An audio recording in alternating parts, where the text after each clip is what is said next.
the only one who has noticed how high these gas prices are. I'd be cruising around the block in my Honda Civic and seeing these gas prices be giving me heart palpitations. I'm just happy that I have a hybrid car, because if my car was fully gas, I would probably have to eat ramen noodles and hot dogs to accommodate my monthly gas bill.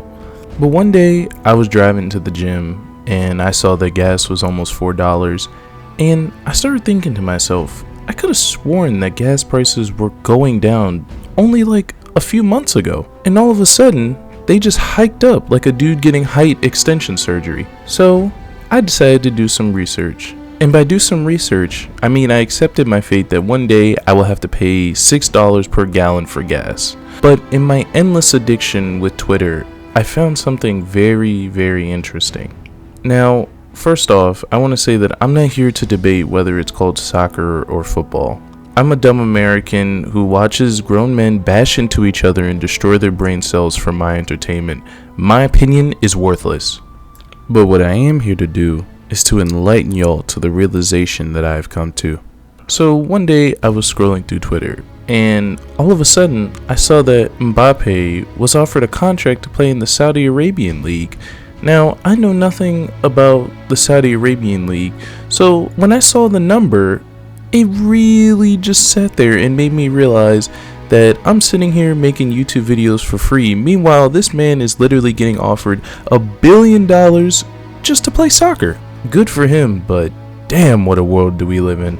A world where you can literally make enough money that your entire bloodline has wealth that will last until this blue rock blows up.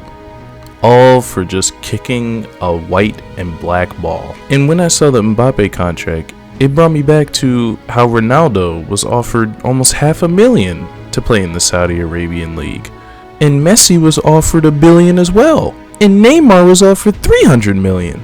Man, seeing all these numbers just really makes me realize how poor I am. But it is seeing these numbers that raised a lot of questions in my head. Why are these players being offered so much money? Where is this money coming from? Where is the salary cap in this sport? And when I have questions, I like answers. And what I stumbled upon was an ESPN article, and oh my goodness, it is a lot more than I expected. Messi, Neymar, Ronaldo, those were all just the big headlines. Apparently during this transfer window, the Saudi Arabian princes just went crazy.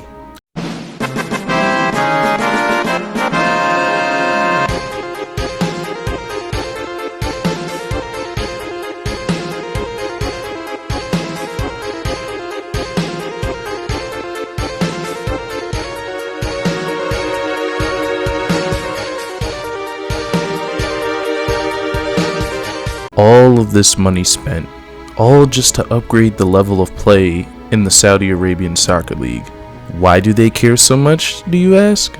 Because they're rich. What else are they going to spend their money on? And so, as someone who paid attention in school, I know that Saudi Arabia is one of the biggest oil producers in the world. And I started thinking to myself, man, are the stars aligning? Am I finally seeing the true story that's behind the rising gas prices? So I decided to look at the average gas prices in America. And well, though I can't actually confirm that this is true, my suspicions are exponentially heightened after looking at these charts.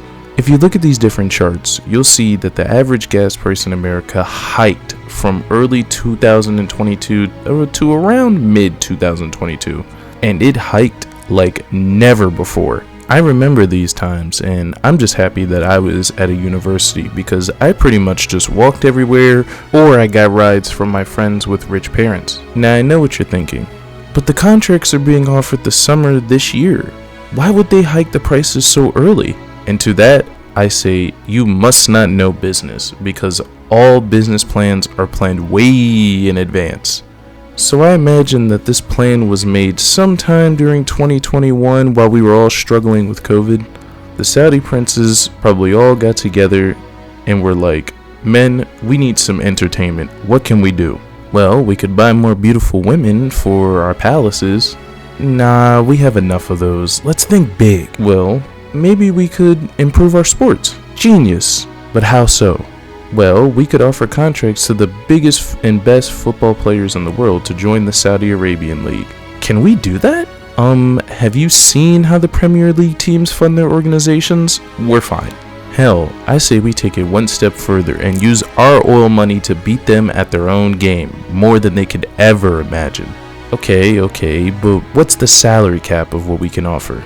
That's the great thing. This isn't America. There is no salary cap. So we can offer these players essentially whatever we want. Why not $1 billion? And you know how we can afford all of this? We can hike up oil prices and blame it on inflation and COVID. And also Ukraine. Well, my fellow princes, I think it's time we put our plan into action. I'm the guy! Stop saying you're the guy. We all know that you're not the guy. He's not the guy.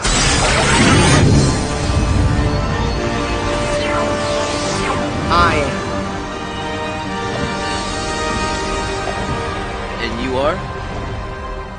I'm the guy. The real guy. As sarcastic as I'm being right now, I fully believe that this conversation happened in some way, shape, or form. I mean, I always found it strange how in the midst of me wishing that I lived in medieval times so I could just ride a horse and feed it carrots for like 17 cents, that all of these gas companies were boasting about record profits. And now it all makes sense. I just want y'all to be aware and be hip to what's happening, okay? You gotta open your eyes. We have had to pay the bill for these soccer players being able to play in a league that the world never talked about until now. And no disrespect to the players who accepted their Saudi contracts. I mean, if I was in their position and I could get life-changing money just for kicking a white and black ball, I probably would do the same thing. If there's one thing that I've learned from this situation, it's that wherever I decide to move permanently, I need to make sure that there is a good soccer program in the vicinity so my son can fulfill his dad's dream of retiring.